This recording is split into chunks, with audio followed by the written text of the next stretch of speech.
Channel BTS Korean army triple one in Bhojpuri song. तो आज मैं आप लोगों को माय हार्ट मेड का पार्ट 2 बताऊंगी। चलिए स्टोरी स्टार्ट करते हैं। पिछले पार्ट में हमने देखा था कि ते और युंगी दोनों ही शो के इंटीमेट हो जाते हैं क्योंकि ते ड्रंक होता है और ते जो कि अपनी रिस्पॉन्सिबिलिटी उठाने के लिए फुल रेडी भी होता है। युंगी जो कि ये सब सोच रही थी कि कैसे वो इसे एक्सेप्ट करेगी बिकॉज वो एक सर्वेंट थे और ते जो कि एक किंग था, उस पैलेस का मालिक था। यहाँ पर ते जो कि अपने काम के लिए ऑफिस आया होता है। उसने बहुत ज़्यादा मेहनत कर एक प्रोजेक्ट तैयार किया था और उसे जो कि एक्सेप्ट करने के लिए उसने उस प्रोजेक्ट के मेन लीडर को बुलाया होता है और बहुत ज़्यादा ही बड़ी डील उस प्रोजेक्ट के लिए साइन की होती है। वो प्रोजेक्ट जो कि 2 बार रिजेक्ट हो चुका था क्योंकि उसमें कुछ कमियां थी जो टी को बहुत ज़्यादा इरिटेट कर रही थी। बट आज वो प्रोजेक्ट अचानक ही अप्रूवल उसे मिल चुका था और वो सिलेक्टेड हो चुका था। यहाँ पर ते जो कि बहुत ज़्यादा खुश होता है क्योंकि उसने इस प्रोजेक्ट को बनाने में बहुत ज़्यादा मेहनत की होती है और आज उसकी मेहनत रंग लाई है तो क्यों ना खुश हो। लेकिन एक चीज़ वो सोचता है कि जिस चीज़ को वो पिछले कुछ महीनों से पा नहीं पाया था अचानक आज वो कैसे पा लिया। तब उसे याद आता है कि कल उसने एक बहुत ही प्रेशियस डॉल पाई है तो फिर उसके आने से ही ये सब हुआ है। यहाँ पर युंगी जो कि बहुत ज़्यादा ही काम कर रही थी क्योंकि वो सर्वेंट थी तो जाहिर सी बात है उसे आदत थी सारे काम करने की और वो अपना काम कर रही थी बिकॉज तेने उसे मना किया होता है लेकिन वो किस तरीके से बात मान सकती थी क्योंकि वो सर्वेंट थी और इसलिए वो आराम से अपने काम को कर रही होती है। तभी यहाँ पर जो कि किमतान आता है क्योंकि किमतान का प्रोजेक्ट जो कि सक्सेस हो चुका था और उसे बहुत ज़्यादा ही अच्छे नंबर मिले थे, पॉइंट्स मिले थे और उस प्रोजेक्ट को जो कि बहुत ज़्यादा ही पैसे कमाने का चांस मिला था। तो फिर यहाँ हम देखते थे इसे सेलिब्रेट करने के लिए अपनी ही क्वीन के पास आता है और उसे बहुत ही टाइटली हक करके कहता है कि तुम मेरी लाइफ में आई, मेरी लाइफ ही बदल चुकी है। पहले मुझे नहीं लगा था कि मुझे कोई इस तरीके से पसंद आ सकता है जिसके लिए मैं बहुत कुछ कर सकता हूँ बट तुम एक अलग ही चीज़ हो। तुम्हें पता है आज मैं बहुत ज़्यादा परेशान था क्योंकि उस प्रोजेक्ट का रिजल्ट आने वाला था जो मैं बहुत सालों से मेहनत करके कंप्लीट करने की कोशिश कर रहा था। लेकिन तुम कल ही मेरी ज़िंदगी में आई और उस प्रोजेक्ट को अप्रूवल मिल चुका है और वो प्रोजेक्ट जो कि थाईलैंड जा चुका है और वो प्रोजेक्ट पता है किस चीज़ का है? थाईलैंड शो मैं खरीदने वाला था और वहाँ पर मैं बहुत ही बड़ा मेंशन और बहुत सारी चीज़ें हॉस्पिटल स्कूल्स जो कि क्रिएट करना चाहता था क्योंकि ये बहुत ज़्यादा ही खूबसूरत होगा और ये स्पेशली उन बच्चों के लिए होगा जो वहाँ रहते हैं जिन्हें ये सब चीज़ों की आवश्यकता है। युंगी कहती है कि आप इतने काइंड हार्टेड कैसे हो गए, आप तो बहुत ज़्यादा ही कूल हार्टेड थे। हाँ मुझे पता है मैं काइंड हार्टेड नहीं था बट इस प्रोजेक्ट को मैं लॉन्च करना चाहता था क्योंकि दुनिया में ऐसे बहुत से बच्चे हैं जो खुद को इस काबिल नहीं समझते कि वो कुछ कर पाएंगे, इसलिए मैंने ये सब चीज़ों को प्रोजेक्ट के रूप में लॉन्च करना चाहा और अब तुम मेरी लाइफ में आ चुकी हो तो वहाँ पे जो भी डिसीजन होगा वो तुम ही लोगी। इस प्रोजेक्ट की मालकिन तुम ही हो और मैं तुम्हारे डैड और मॉम से बात कर चुका हूँ। एक तो मुझे ये नहीं पता था कि उन्हें तुमसे कोई फ़र्क नहीं पड़ेगा क्योंकि उन्होंने डायरेक्टली कहा कि आपको जो करना है करिए क्योंकि उससे मुझसे मतलब नहीं है, बस हमारे खाते में पैसे आने चाहिए।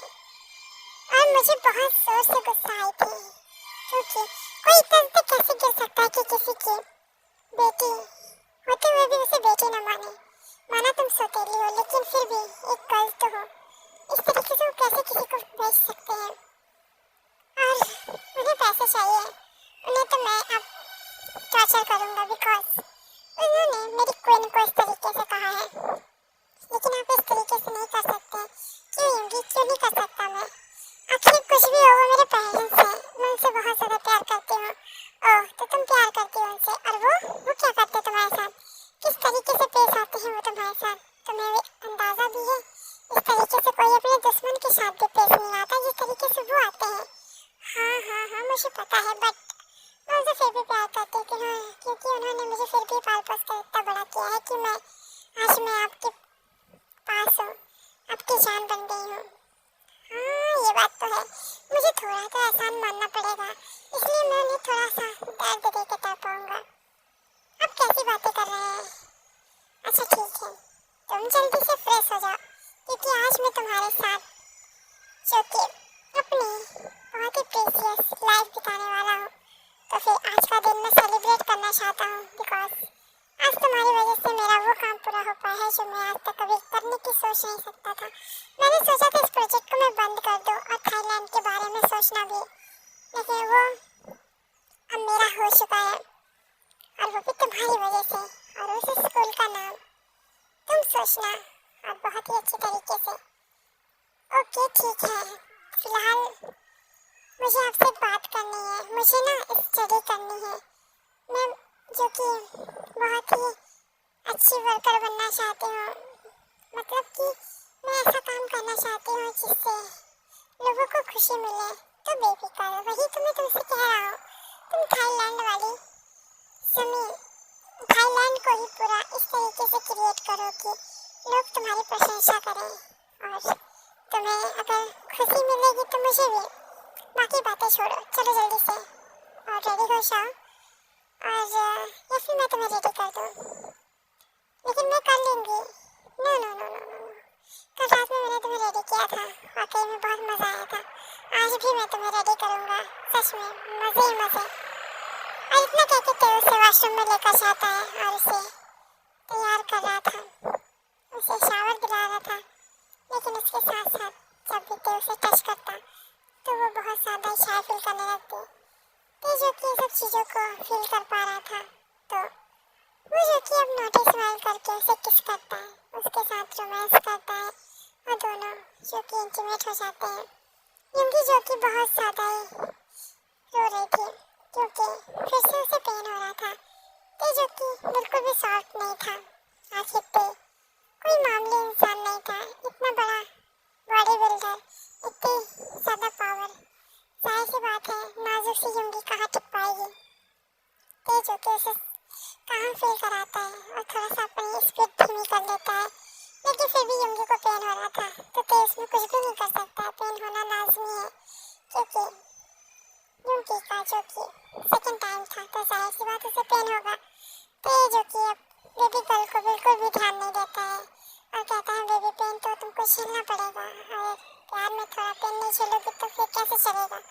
इस तरीके से वो उसे प्यार करता है, और फिर उसे दोबारा वॉशरूम से लेकर तैयार कराकर पार्टी के लिए निकल जाता है। यहाँ पर एक रेस्टोरेंट को बहुत ही अच्छी तरीके से सजाया गया था, और यहाँ पर कैंडल होते हैं, और ते जो कि यूंगी को प्रपोज करता है शादी के लिए, और यूंगी जो कि हामी भर देती है। दोनों ही फिर से किस करते हैं। ते जो कि उसको डिनर करा देता है और वापस घर ले आता है, क्योंकि अब वो उसके साथ इंटीमेट नहीं हो सकता था, क्योंकि अब यूंगी थक चुकी थी। इसी तरीके से अब दोनों ही सो जाते हैं। नेक्स्ट डे इन दोनों को बहुत ज़्यादा ही प्यार से एक दूसरे को हक करते हुए हम लोग देखते हैं। दोनों बहुत ज़्यादा खुश होते हैं, और ते जो कि यूंगी को सरप्राइज देना चाहता था क्योंकि आज उसकी मैरिज होती है। वो चाहता है कि अपनी यूंगी को वो अपना बना ले फुल इलीगली, जिससे कोई भी उन पर उंगली न उठा पाए, आखिर यूंगी के कैरेक्टर पे कोई सवाल न उठा पाए। इसलिए वो बहुत ज़्यादा ही जल्दी उठकर अपने ऑफिस के लिए निकल जाता है और अपने असिस्टेंट को कॉल करके कहता है कि सारी तैयारियां जल्दी से करना, क्योंकि मैं और मेरी वाइफ ही आ रहे हैं। युंगी को कॉल करता है। युंगी को फोन वो कल ही दिला चुका था, इस वजह से उसको कॉल करके कहता है कि बेबी गर्ल फटाफट से रेडी हो जाओ बिकॉज आई एम कमिंग। और वो युंगी को इतना कह के फोन काट देता है। युंगी शॉक हो जाती है कि अभी तो गए थे, अभी वापस आ रहे हैं एकदम मुठ फिर से। नहीं नहीं नहीं नहीं, ये मैं क्या सोच रही हूँ, और अगर वो ये सब करते भी हैं तो क्या ही फर्क पड़ता है, आखिर वो मेरे हबी होने वाले हैं। हाँ ये क्या सोच रही हूँ, अभी हुए भी नहीं है। तब तक मेंशन के बाहर कार रुकती है। युंगी शॉक, व्हाट, इतनी जल्दी कौन आ सकता है, क्या ये इतनी जल्दी आ गए, इनसे बिल्कुल भी सब्र नहीं होता क्या। देखिए कार रुकती है, आते बाहर आकर युंगी के रूम में जाता है। युंगी जो कि उसी को देख रही थी, ये कहता है कि बेबी गर्ल जल्दी से तैयार हो जाओ और ये ड्रेस पहन लो, ये एक मैरिज ड्रेस होती है। इसे देखकर युंगी जो कि शौक हो जाती है तो ये कहता है कि बेबी गर्ल पहन तो लो। अच्छा ठीक है मैं पहन रही हूँ, इतना ज्यादा क्यों, इतनी ज्यादा क्यों जल्दी कर रहे हैं, और इतनी ज्यादा ये इतने ज्यादा प्रीशियस सामान क्यों, आखिर हमारी शादी है आज, तो जल्दी से तैयार हो जाओ।